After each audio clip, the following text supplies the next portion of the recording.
Mike Etherington Smith, and we're going to go around this year's 5-star course. Start off, the first few fences are pretty easy, pretty straightforward and inviting. Get the horses up in the air, so we come to the first little flower bed, flower garden, and really just to settle the nerves, get them going. First proper fence they come to is the second fence, maximum height, maximum dimensions. It's really, again, another fence just to let the horses, get the horses into a shape, to sort of prepare them for what's ahead of them. Bit of a gallop. Third fence, fence 3, is the table. This again, another maximum height and spread fence. Once more, just to get them up in the air before we really get into the meat of the course. This is a good galloping stretch at this stage, so they can settle into a rhythm, and any riders who are a bit nervous or bringing their horses and stepping up for the first time to this level, they get a chance to settle into a bit of a groove and into a pattern. As they then come on to the fourth fence, maximum MIM table. Got several MIM fences on the course, MIM safety devices. So, first combination of 5 ABC. This is a big brush oxer, it's coming into view now, except there's no brush in it. This is a brush oxer.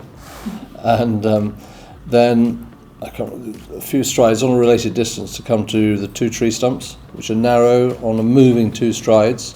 You can see in the background there's a lot of irrigation going on. So these are quite big, they're bullfinched, and they're, as I say, they're on a moving 2 strides. You've got to trust your horse and jump it straight.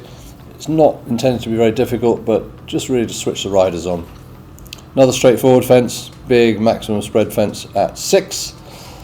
You can see very inviting. David Evans, Carl Fletcher and the team, they do a smashing job preparing these fences. 7A and B, into the hole, let's call it a bit of a crater really, and they've just got to be athletic in and coming out, you know, just right up the hill. Both fences are at maximum height. You hit the spot, horses want to get to the top of a hill and get their feet there and then just launch. So uphill fences are pretty straightforward for the horses. Another gallop. Big maximum run and jump fence, this log pile. You can see it's really, really inviting, and again you see David and Carl's handiworks there. Okay, the 2 left-hand brush corners at 9AB. This is on a curving thrice, and when we cut this, horses have to be honest, they have to jump straight, and the riders have to trust their horses to do this. It's very easy to over-jump the first and miss the second one, and it's very simple to have a run out of these. They're big fences, not easy. Another gallop, as you can see, through the trees, and then we come to a real run and jump fence, the big open ditch.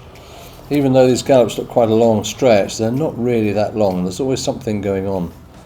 So you come there, big ditch and brush, old favourite here, run and jump fence. Looks impressive from the takeoff point of view, but once you're there from a horse's point of view, it's pretty straightforward. Then we come to the hollow in the trees. The old favourite, this. We come in, there's a MIM rail, it's the first element, then one stride to, and the MIM rail is quite big, one stride to the ditch and then one stride to what we call a carrot box, the brush fence. And you've got to be moving here. It's another fence where it's very easy to have a run out. You come up the slope, up the bank, and right there is takeoff.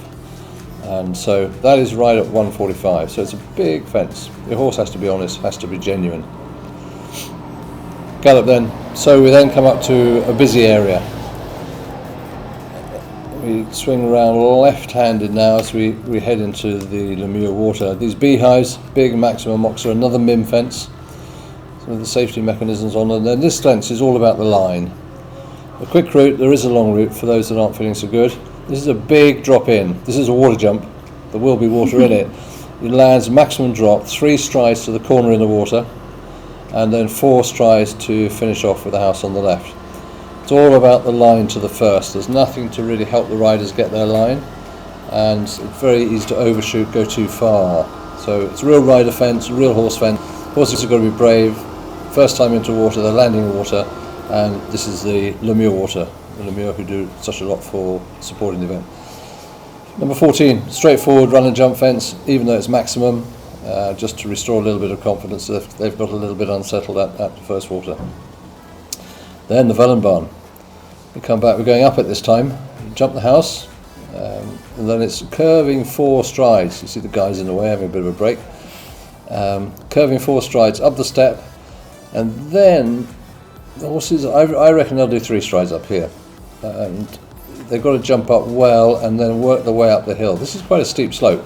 Doesn't look it from the camera angle, but it's quite a steep slope, and that is at 145. So it's a big fence through the woods.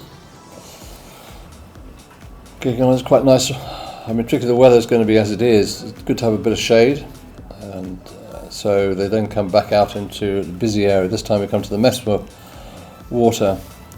They jump this big tracane. They've got to choose which side of this tree they go. I suspect most will go to the left. Then they've got at 16, then very quickly on to 17 ABC. The quick route, this narrow brush, 145. Another fence, very, very easy to have a run out past. Having said that, these guys are very good at these fences now. Onto the island, all the steps have been removed, and onto the island, big log, and then down back into the water, 3 strides to the triple brush. Again, horses and riders are getting very good at these narrow fences, but hopefully mixing them up a little bit, putting them in water, making them work, have to balance the horses, get the striding right, and be brave and then confident. Hopefully, it's a great shot, this. Again, anybody who's not so good, not having such a great day, there is a long route here. Back through, and there's a lot of atmosphere around that Messmer water, so a little bit of a respite. Back into what we call the cross-country schooling field, where the cross-country warm-up is. Then another big table fence, the cordwood, again a let-up fence, so that somebody who's maybe a little bit suspicious after the Messmer water can re-establish themselves. On then to fence 19, go to the left of what's the 4-star corner there. Makes the angle of this corner a little bit more difficult for the 5 stars. They just have to think about it, otherwise it could just cruise along in neutral. Not a difficult fence, but it just needs respecting. On then into the arena, again, atmosphere, a lot of noise, a lot of people. Great shot of the arena from above, and you can see they come round, jump this maximum brush oxer. I've got some water trays under these fences this year, which might just cause 1 or 2 to look, not at that particular fence. Then round the corner, 2 offset brushes with water trays underneath them. This is a moving fence. You've got to be brave here and committed, and the horse has got to be honest. And it's all, again, it's a real rider fence. Horses should be fine on that one. Quickly on to the bird.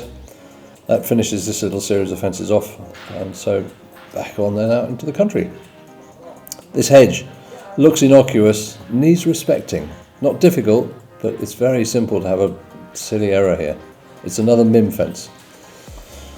Quickly on then, back out of this main arena field to the gate to the root ball log. The fence, the gate's a mim fence, mimmed, and then it's a curving 3 strides to this. Riders need to keep paying attention here. A run out again will be easy. On then up to the Longines water. Bit of a stretch, come up, back into atmosphere, jump the house on the downslope, then into the water. 2 pretty angled brushes, water to water landing, and then it's a moving 2 to get to the second one. What I try to do here is just make riders sort of keep on their game and pay attention. You've got to make sure there's enough at the back end of the track so that the course doesn't finish too early. And this is kind of dull from a course designer's point of view. It's a long run with nothing, and there's nowhere really out here to put a fence. So we have to just live with it going this way around. And so they have a long run as they then make their way down. They've got 4 fences to go at this stage. And when you get to this stage, we know the horses are getting tired, so we've got to be mindful of the shapes and the profiles and the types of fences. So, decent spread fence, 125.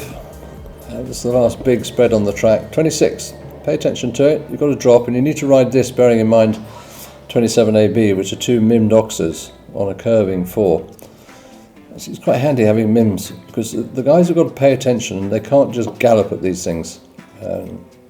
Otherwise it'd be very easy to have the thing down and you collect your 11 penalties. Then the one they want to jump, the rosette, the last fence.